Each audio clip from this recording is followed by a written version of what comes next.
Pour l'instant, الحضور ديالنا في الداخلة. Donc spécialement pour tout ce qui est emballage et packaging pour le secteur d'agriculture agroalimentaire et la pêche maritime.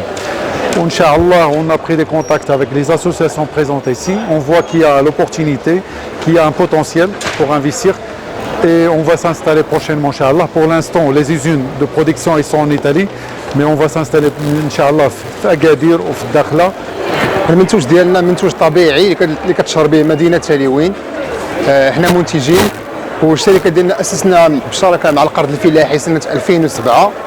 خدامين مع حوالي 50 فلاح اللي ساينين معاهم دي كونطرا انهم غادي يعطيونا المنتوج ديالهم، وحاولنا اننا نسيرتيفيو ليهم لي بارسيل ديالهم باش يوليو في لي نورم انترناسيونال وانهم يقدروا يسوقوا المنتوج ديالهم على الصعيد العالمي بجميع الشواهد الصحيه كالونسا ايكوسيرت. وبالنسبه بحال هاد المعارض هادو كيشجعونا حنايا باش نجيو نتقربوا للمواطنين ونتقربوا للكليون ديالنا.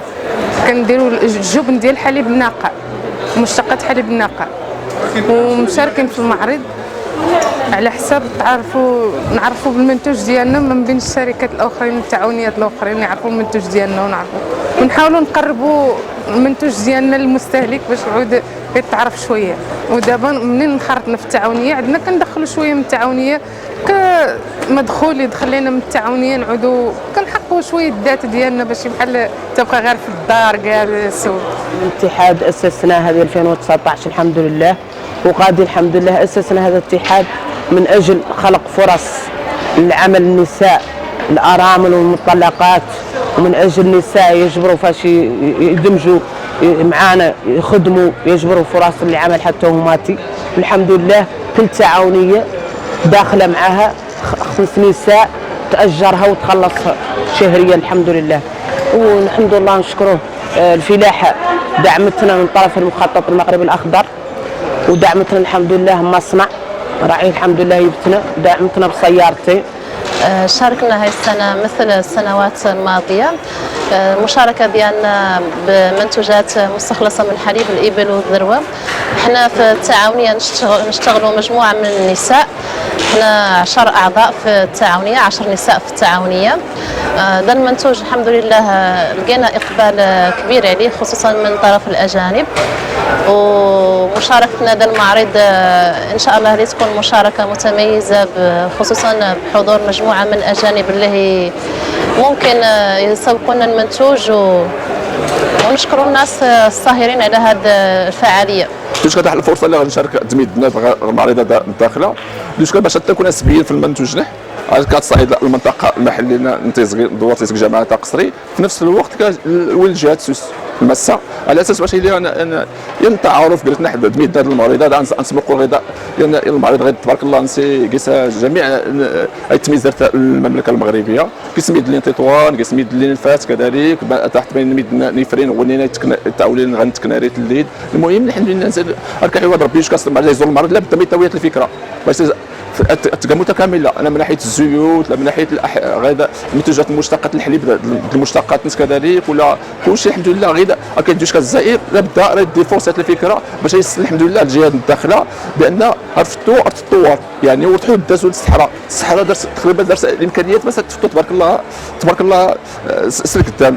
Y estoy aquí como colaboradora para la revista por la Feria de Agricultura de Dakhla, porque queremos hacer una promoción de cómo se está llevando a cabo todo el tratamiento con la agricultura y la sostenibilidad y la importancia que se le está dando en esta feria a que el cultivo sea bastante sostenible, el tratado de agua y las energías renovables.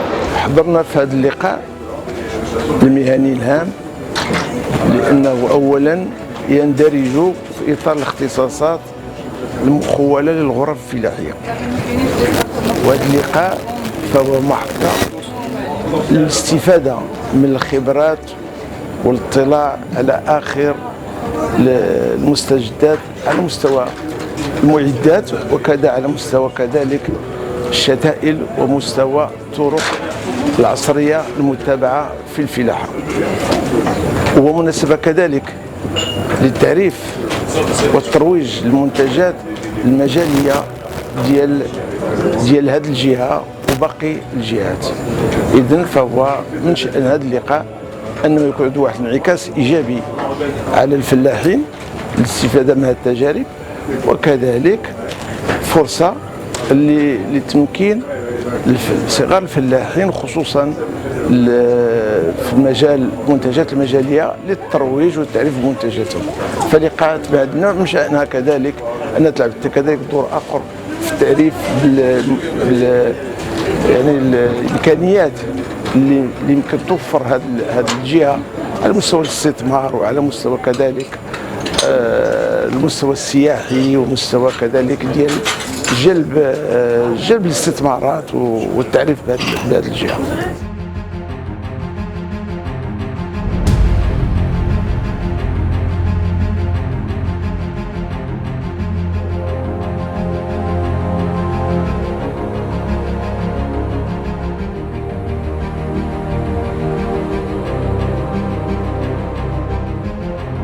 Nosotros somos una consultoría trabajando en Canarias y en África hace más de 20 años.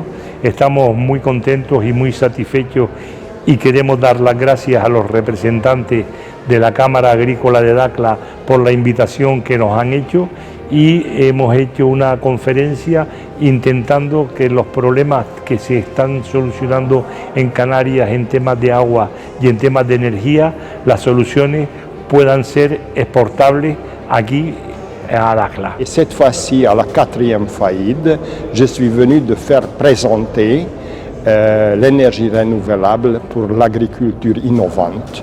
C'est une question très importante parce que dans l'environnement de Dakhla, c'est l'agriculture qui domine et qui peut vraiment faire démarrer l'économie. Alors, je vais présenter des technologies modernes, ceux qui peuvent générer une capacité satisfaisante pour la mécanisation de l'agriculture, pour l'industrialisation de l'agriculture, et en même temps, je vais présenter aussi les innovations dans ce secteur. C'est avec plaisir que je parle d'une technologie qui produit de l'eau de l'atmosphère, de l'humidité par condensation. C'est très important et j'aime parler de cette technologie parce que ça va vraiment aider. C'est une très bonne solution pour la pénurie d'eau qui est de plus en plus présente et chaque année on souffre de la manque d'eau. Ici au Maroc aussi. بالنسبه للكونفيرونسي دارت اليوم اللي كانت ضمن فعاليات ديال المعرض الدولي للفلاحه، مكنتنا اننا نحتكوا مع خبراء دوليين اجانب ومغاربه لمناقشه موضوع ديال الطاقات المتجدده. الان المغرب كيشهد واحد الطفره نوعيه في مجال هذه الطاقات هذه، وبالنسبه للمغرب حاليا راه هو رائد في هذا المجال من الناحيه الافريقيه. مكنتنا اننا نناقشوا معهم هذا الموضوع ونفيدهم بالتجربه ديالنا في الميدان.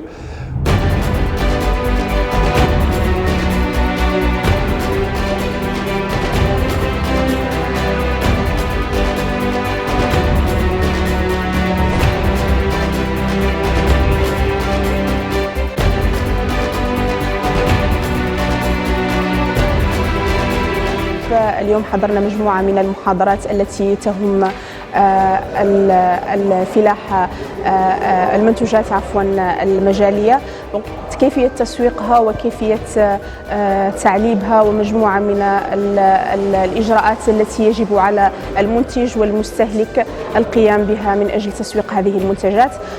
طبعا الاستفادة كبيرة، وهذا النوع من العروض يصب في مصلحة الفلاحة المحلية لجهة الداخلة والذهب. بالنسبة للمداخلة ديالي تطرقت المسألة ديال التسويق والإشكالية اللي مطروحة أمام التعاونيات بولوج الأسواق. كما خصكم تعرفوا بأن وكالة التنمية الفلاحية كتشتغل على هذه المعضلة هذه، وبرمجت مجموعة من البرامج اللي منها تأهيل مجموعة المنتجة للتحضير ديالهم لولوج هذه الأسواق. كاين إنشاء منصات لوجستيكية وتجارية لحل مشكل لوجستيك لدى التعاونيات وتجميع المنتوجات والرفع من جودة الخدمات. احنا كتعاونيه مثلا من خلال يعني التجربه ديالنا ولا استفدنا من مخطط المغرب الاخضر يعني معدات التثمين، وكذلك انا تخلقت لنا فرص اننا نشاركوا في معارض دوليه لا وطنيه ولا دوليه اللي عرفنا بالمنتوج ديالنا وتعرفنا على التجارب يعني تجارب متنوعه. هذا هو اللي خلانا مثلا اننا حنا نزيدوا يعني نحسنوا في المنتوج وكذلك نحسنوا في الدخل ديال التعاونيه.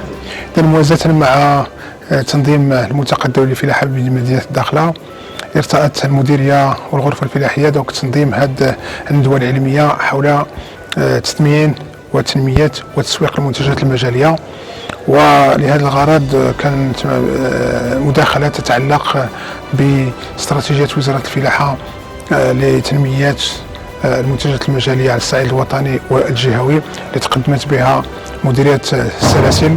ثم عرض ثاني يتعلق بتجربه دخول المنتجات المجاليه المغربيه وتاريخها الى الاسواق العصريه تقدمت بها وكاله التنميه الفلاحيه. ثم تدخل ثالث من خبير في ميدان التثمين وتسويق المنتجات المجاليه نموذج اركان بجهه سوس ماسا. كذلك كانت هناك شهادات لتعاونيات فلاحيه اللي يعني اشتغلوا بداوا من الصفر من لا شيء، والحمد لله اليوم تيديروا التصدير وتيدخلوا للاسواق الكبرى، وهذا من شأنه غادي يشجع وغادي يساعد التعاونيات المحليه والتعاونيات ديال المناطق الاخرى بانه تبادل الخبرات، وهي درس لهم على انه لي بون براتيك او المشاريع الجيده كيفاش دوك الناس وصلوا باش غادي يشتغلوا حتى هما باش يوصلوا كذلك.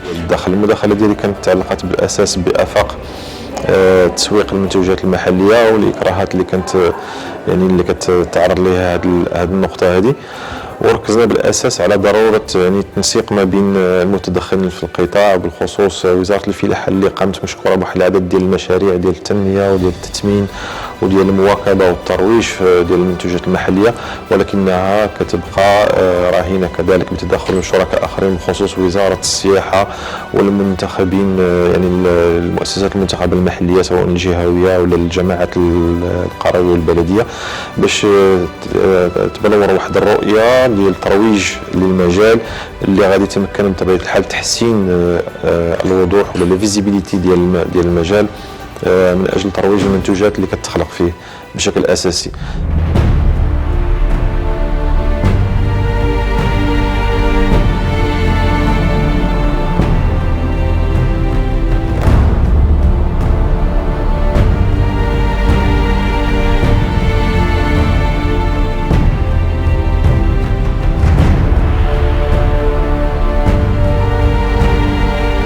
Donc la présentation que j'ai faite aujourd'hui, elle a été surtout axée sur quelle méthodologie mettre en place justement pour répondre au goût de ces consommateurs, que ce soit pour les laits pasteurisés, que ce soit pour les types de transformation comme le fromage ou les crèmes glacées. Et puis comme la problématique du Maroc, c'est quand même l'éloignement des zones de production et des zones de consommation, c'est qu'est-ce qu'on peut faire pour transformer ce lait en lait en poudre de bonne qualité qui puisse être transporté à longue distance dans les meilleures conditions possibles. المداخلة اللي كانت قمت بها هذا المساء هذا على الإسهال عند الحوار للتعريف بالأهمية ديالو في النفوق عند الحيران والخسارات اللي ينتج عنها في القطيع، وكذلك المسببات ديالها والطرق والوسائل الناجعة للعلاج وللوقاية من هذا الإسهال في إطار يعني التثمين ديال المنتوجات الفلاحية وخاصة المنتوجات ديال الإنتاج الحيواني. كاين عملية تسمين اللي كنقدروا نلخصوها في ان دوك الابل كنجيبوهم يعني للحوش اللي في الاسطبل وكنعطيهم اعلاف كنسميوها اعلاف مركزه واعلاف كنسميوها خشنه كالفصه تبان الى غير ذلك. ومن بين الاسئله المهمه اللي كان خصنا لابد من نجاوبوا عليها في اللي جعل هذا القطاع ديال التسمين يعني منتج ومربح الى غير ذلك، هو نشوفوا اش من وجبه غذائيه كتوالم هاد الابل وهذا نمط الانتاج.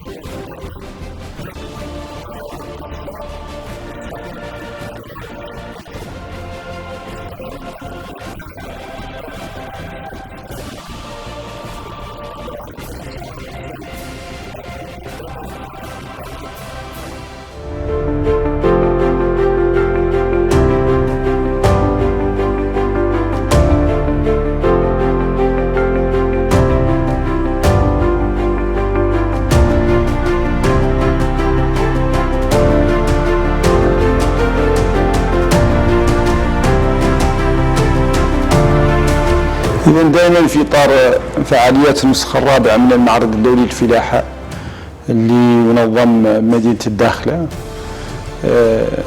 بالتوازي دائما معه تم تنظيم مجموعة من الندوات والعروض بتعطير مجموعة من الأساتذة والخبراء الوطنيين والدوليين من دولة المجر، من فرنسا، من إسبانيا، من فرنسا، من إسبانيا ومن كندا، واللي همت مجموعة من المواضيع تتعلق بالطاقات المتجددة، استخدامها في الفلاحة، تصفية مياه البحر لأغراض فلاحية، الصحة الحيوانية، تثمين منتوج الإبل.